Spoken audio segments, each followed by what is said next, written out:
Hello and welcome to the new series of Drishti IAS. I am Ritu and today we are going to discuss very important topic, which is what is the history of insurgency in Manipur. Moving to the points of discussion. So this topic is very important from GS2 perspective, and this is not only important from prelims, this is important from mains also.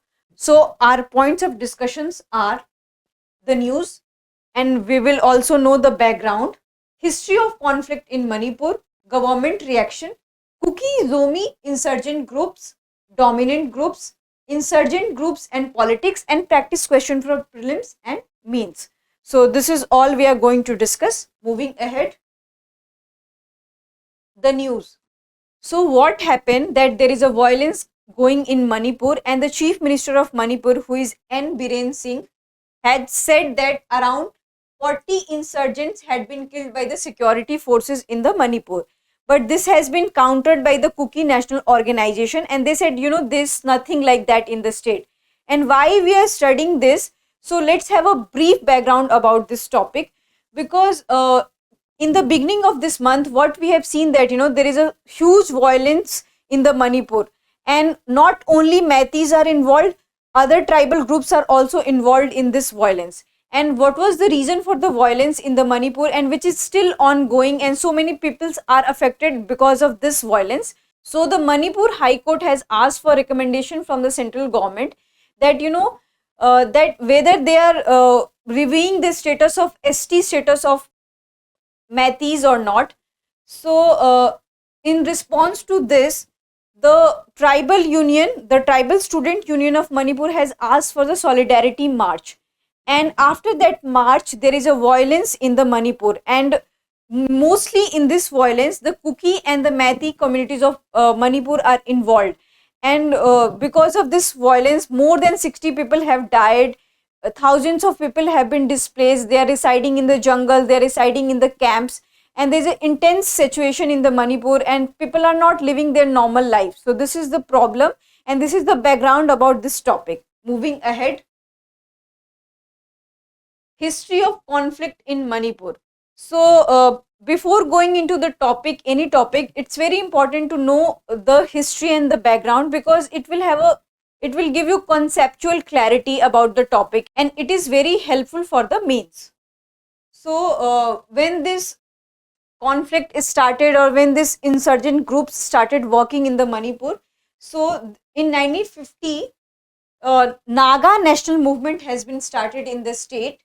And we are talking about the Manipur, but this thing is not only related to the Manipur. The whole northeastern states are also part of this thing. And out of Naga national movement, there was a party formed, which is National Socialist Council of Nagaland, 𝐾𝐨𝐰𝐬𝐏.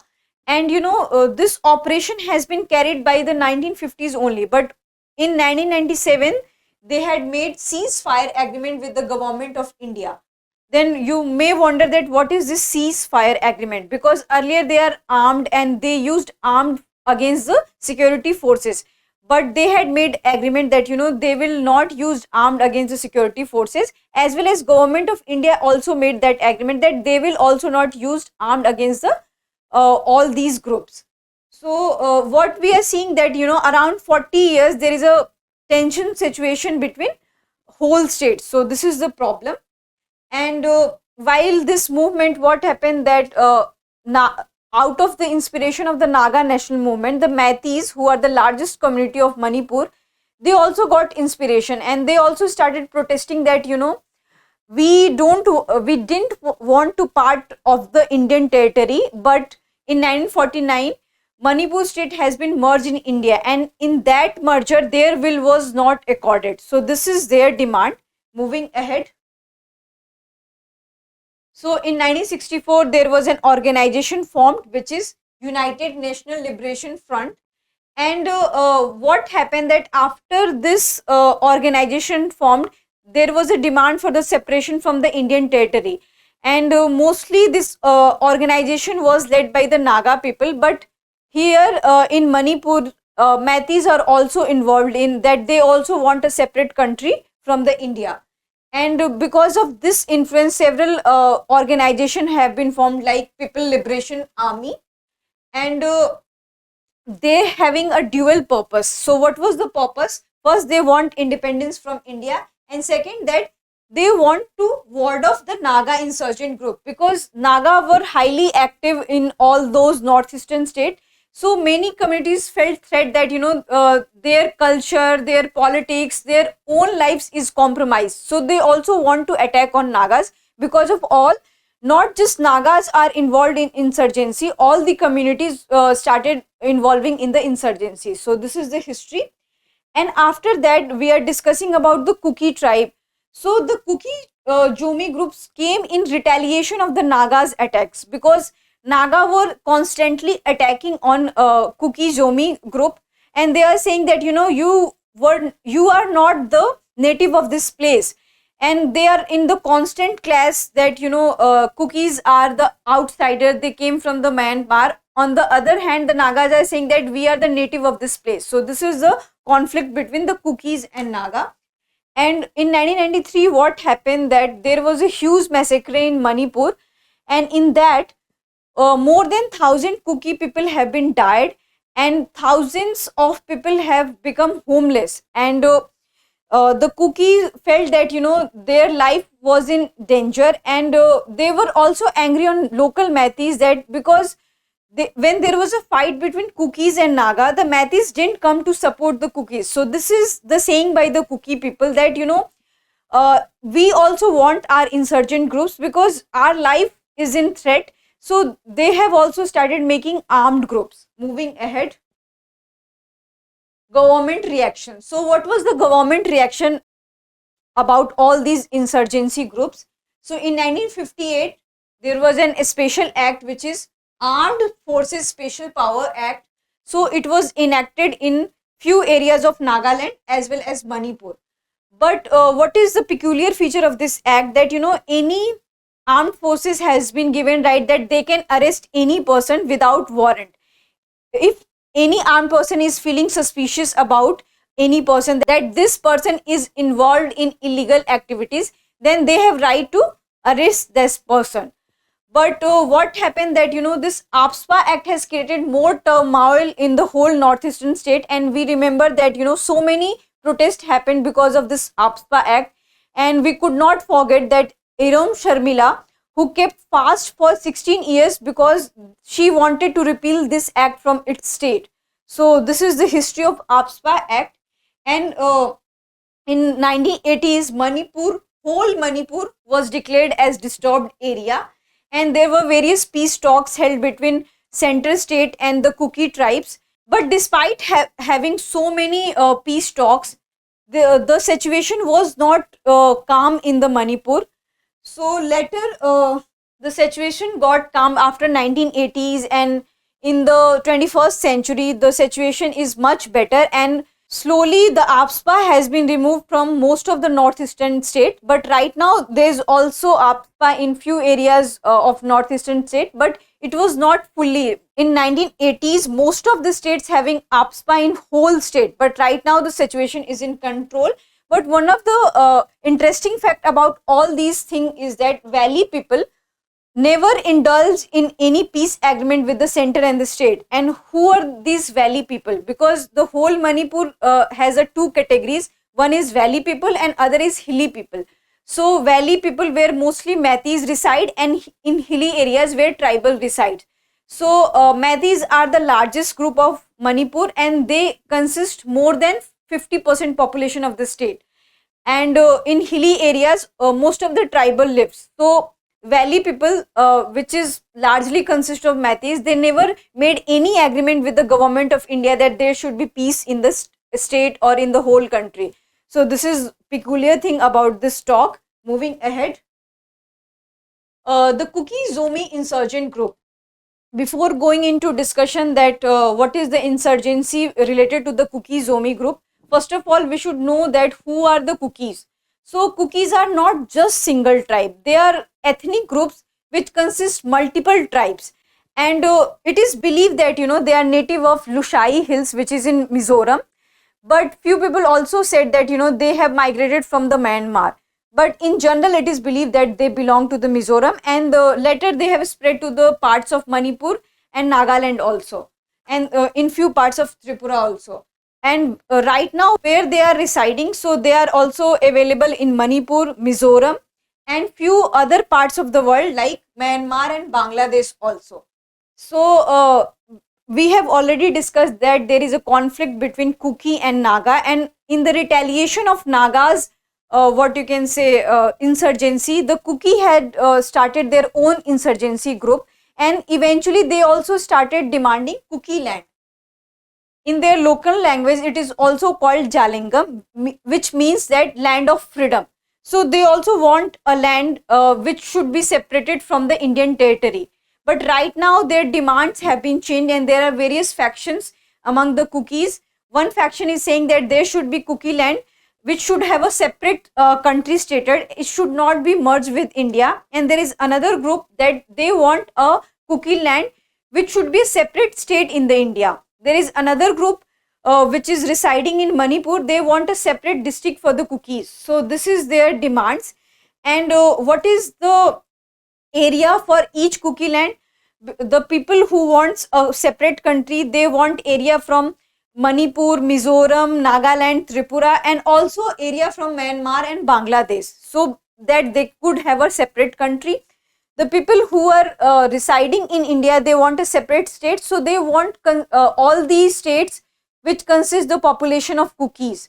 And those people who are residing in Manipur, they want a separate district which should be declared as a Kuki land. So this is the areal differences between all these demands of Kuki land. And Churachandpur is a district of Manipur which has the highest population of Kukis. And what is the percentage of Kukis in Manipur? So they consist nearly 30% of the population. And because of all these insurgency group, there were many organizations formed by the Kukis, which is called Kuki National Organization, Kuki Revolutionary Army, the Zomi Reunification Organization. So these are the results of the insurgency groups in among the Kukis. Moving ahead, dominant groups. So who are the dominant groups in the Manipur?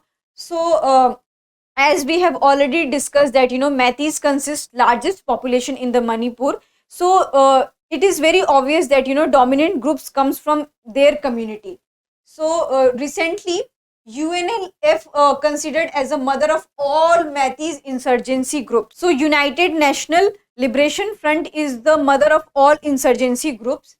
And you know what they do, that, you know, they attack security forces by various means, which is ambushes and planted IEDs. What is ambushes? Ambushes is that, you know, they hide and, you know, they attack in a group on the armed forces. And IEDs, like, they can be various devices which can harm the armed forces, and there can be what you can say human made bomb which can also harm the armed forces of the country. So these are their techniques that they work as an insurgent groups. And because of all that, there were many parties evolved in the Manipur, which is Kangle Park Communist Party, KYKL. But right now they are not working in India, they are working in Burmese territories of the Myanmar. And over the years, what happened, that UNLF has been declined and their power has been declined. And right now it is in weakened state. Moving ahead, insurgent groups and politics. So you may wonder that all these insurgent groups have influence on politics or not. Then definitely, because they consist largest population of the Manipur, then definitely they'll have influence on the local lives of the people. So they are not just involved in the politics, they are also involved in the local lives. Suppose that, you know, if any movies has been released in the Manipur, then they will regulate the movies, that which kind of thing is showing in the movie, whether it's not showing them in a negative way, because they don't want themselves to show in a negative manner. And they had also led various bans that, you know, Hindi should be banned in the state, one should not dress up like the northern people. So these kind of bans they have implemented. They also asked for the taxes from the people, like local taxes. So these kind of regulation they have put on the local lives. On the other hand, they also called for strikes on important days, on such as 15th August or on 26th January, because they believe that they are not part of this country, so they don't want these things should be celebrated in the state. On the other side, in the recent days, what we have seen that they have a much influence on the politics, and they are backing various political groups in the state, and they are also helping the leaders of the state to contest election and to win the election. So in this way, we have seen that they have much influence on the local lives, on the political economic lives of the people. So this is all about the whole this issue, that why there is a insurgency in the Manipur. We have also discussed that what are the reasons that this insurgency have been broke out in the Manipur. So this is the whole thing. If you have any queries related to this lecture, you can comment down. But the lecture is not stopped here. We have to discuss the questions related to prelims as well as mains. So the question for prelims is, which of the following state does not share the boundary with Manipur? So your options are Nagaland, Assam, Meghalaya, Mizoram. So you have to answer this in the comment section. Moving ahead. Practice question for mains. So your question is, the Northeast and the Maoist insurgency have posed major security threats to the India. Discuss the reasons. Discuss with reason. First of all, you have to take care of that here they are not asking just for the insurgent groups, they are also asking for the Maoist. So here not only northeastern states are involved, the Maoists are active in Chhattisgarh, Jharkhand, so the in some parts of Bihar also, Madhya Pradesh also. So here you have to involve every state which have Maoist activities and which have insurgents, such as in Manipur, Meghalaya, Nagaland. So this is first thing you have to do, and you have to briefly define all these groups, that who are the insurgents, who are the Maoist insurgents. You have to differentiate between two because they have different types. And on the other hand, you have to write that how their activities are affecting the security of the India, because many times they are asking that they should have a separate country from this India. So this is not a good message on an international level, because if these things will be reported on the national news, then definitely it will reach to the international arena also. So in that sense, on international front, India will become weak, because if India will represent themselves on a international platform, then they may question that your internal security is not in a good condition and your own people are asking for a different country. So these kind of internal threats and these kind of security threats led by all these insurgent groups, you have to highlight this. And later you have to ask that what are the government initiatives and what government taken decision regarding this.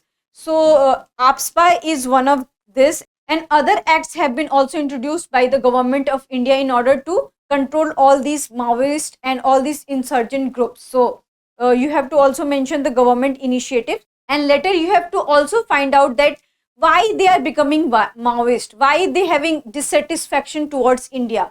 So in way forward, when you will write that you have to write that Indian government should try to balance their demands, that whatever the demands they have, they should be fulfilled in a very balanced manner. The unnecessary demand should not be definitely entertained, but whatever the genuine demands they have from the state, they should be fulfilled. So this thing you can write in way forward, and in this way the peace could be restored in the whole country. So this will be the content of your answer, and you should also remember that your conclusion should be always in a positive manner, and it should reflect that there is a hope in the conclusion. I hope you like this lecture. If you have any queries related to this lecture, you can comment. Thank you.